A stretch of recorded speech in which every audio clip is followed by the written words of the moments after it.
السلام روان والله کتوسی غیب امام ولیدو او دو مهدی ولیدو او ابو عیسی علیه السلام ولیدو د سړي بچاینه دا نشته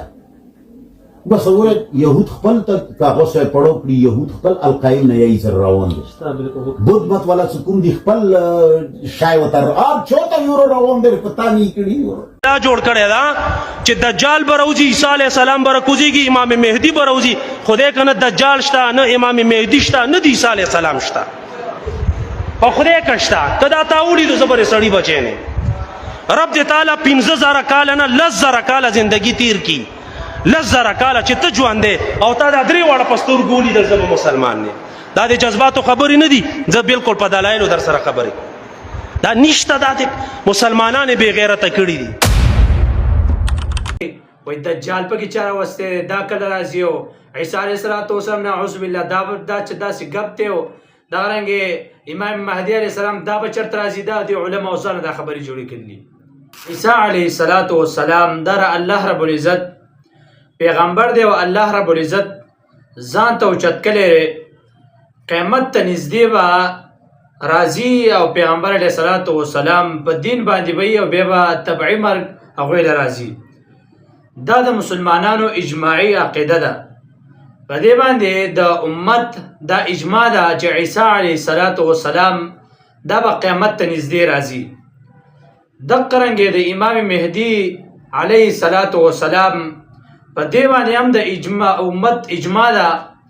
چې دا به قیامت ته نږدې دا هم راځي دجال دا هم د قیامت د علاماتو نه یو لوی علامت دی دا به هم راځي دا درې واړه عقیدې د مسلمانانو د اهمترین عقایدو نه دي او په دې باندې مسلمانانو عقیده ده په دې باندې د قرآن مجید ډېر آیاتونه د عیسی علیه السلام په اوچتېدو باندې د رفع د عیسی علیه السلام باندې قرآن مجید کې ډېر آیاتونه شته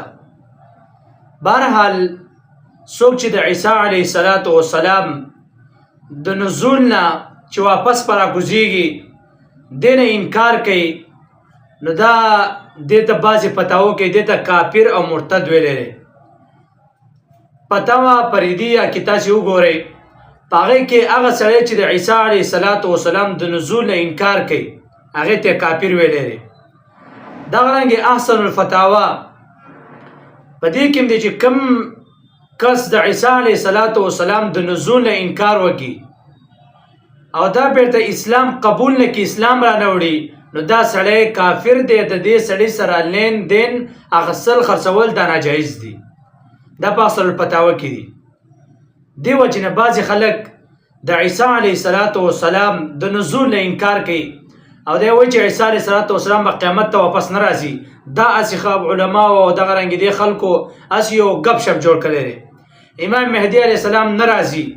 دا رنګې دجال دا خبرې نشته دا د قرآن د آیاتونو نه انکار دی الله رب العزت د عیسی علیه السلام باره کې فرمایي عیسی علیه السلام په زانګو کې الله فرمایي خبرې وکړي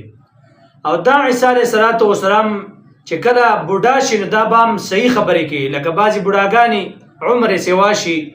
نو هغه به ګډې وډې وایي خبرې صحیح نشي کولی الله رب العزت د عیسی علیه السلام صفت ذکر کوي چې کله دا ضعیف العمر شي بیا هم دا خبرې صحیح کوي اوس تاسې وګورئ دا یوه خبره خو ثابت ده چې عیسی علیه السلام خو الله اسمان ته اوچت کړی دی نو په زانګو کې خبرې وکړې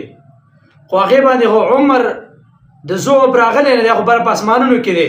نو که سړی و چې عیسی علیه السلام واپس دنیا ته نه راځي نو الله قرآن کې ذکر کړلی چې دا به چې عمر یې کله سیوا شي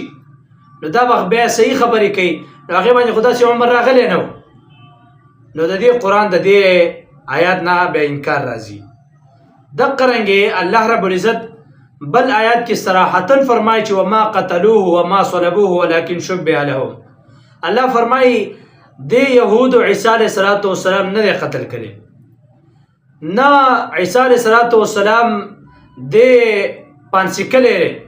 ولكن شبه لهم الله رب العزت فرمایي په دې باندې تشبیه راله عیسی علیه السلام هم شکل هغې دی قتل که عیسی علیه السلام الله رب العزت ځان ته اوچت کړی بل آیات کې الله رب العزت فرمایي چې کله عیسی علیه السلام او فرمایل یا الله ما پسې خو دا خلک ورته راغلي رانږدې شوي دي یا الله ما شهید کې الله رب العزت ځکه د پیغمبرانو کنټې خدا الله رب العزت صحیح نو الله رب العزت تو فرمایل بر رفعه الله الیه الله تو فرمایل ځان ته به راوچت کما په دې آیاتونو نه چې الله تو فرمایل چې ځان ته به راوچت کما نو چې څوک رفع د نزول او دا رنګ نزول د عیسی علیه السلام نه مني نو دا دې آیاتونو صراحتا انکار دی دی وجه نه عیسی علیه السلام به قیامت ته نږدې راځي بل یو انتهایی اهم خبره زمونږ خلک خصوصا پښتانه دا به هغه چاپسي سره رواني چې د قرآن او د احادیثو استهزا کوي دا هغه ټول عمر دغه خلک اکثر په داسې خلکو پسې روان او داسې خلک خوښوي او پالوکوي او وایي دا زنده‌باد او دا داسې دی د الله نیکانو بندګانو دا د قرآن مجید نه انکار دی د عیسی علیه السلام د راکوزېدو قیامت ته به نږدې راځي په حدیثو کې حدیثو متواتره کې دي پیغمبر علیه السلام داسې احادیث چې متواتر احادیث دي د قرآن د آیاتونو نه انکار راځي چې عیسی علیه السلام دا خبره ته ونه مني چې قیامت ته نږدې به نه راځي امام مهدي علیه السلام دا به راځي د قرآن د احادیثو متواترو نه ثابت دي دجال به راځي د احادیثو نه ثابت دي او دی وایي تاسو وګورئ وایي دجال پکې چا راوستی دا کله راځي او عیسی علیه السلام نعوذ بالله دا چې داسې ګپ دی او دا رنګې امام مهدي علیه السلام دا به چېرته راځي دا د علماو ځانه دا خبرې جوړې کړلي دا د دې عقیده ده نو دا خلک چې زه نه ګورم او تی نه ګورې او بلې نه ګورې او بلې نه ګورې ګوره دا په ورځ کې ختمېږي که نه ختمېږي کله قربانۍ پسې خبر راشي نو قرباني دا راقره پلاسپر او د یهودو خبرې کوي د غیر مسلمه چې وینه د څاروي ولې تویې دا خبرې کوي کله وایي احادیث 105 نور نشته کله سوی او کله سوی دی وجنه دا چې زه نه ګورم او تی نه ګورې او بلې نه ګورې او بلې په ورځ کې به ختم نه شي په ورځ کې ختمېږي دی وجنه داسې خلک مه ګورئ دا د قرآن مجید نه قسم دی دا امت اجماع ده چې عیسی علیه السلام به راځي دغرنګې امام مهدي علیه السلام به راځي دغرنګې دجال به راځي او څوک ته انکار کوي هغه سړی به ته انکار کوي چې کم پلاسپري کم دغرنګې داسې خلک چې د الله رب العزت نه انکار کوي ایتیسټ دا خلک چې کوم دا ته انکار کوي دی وجه نه داسې خلک مه فالو کوئ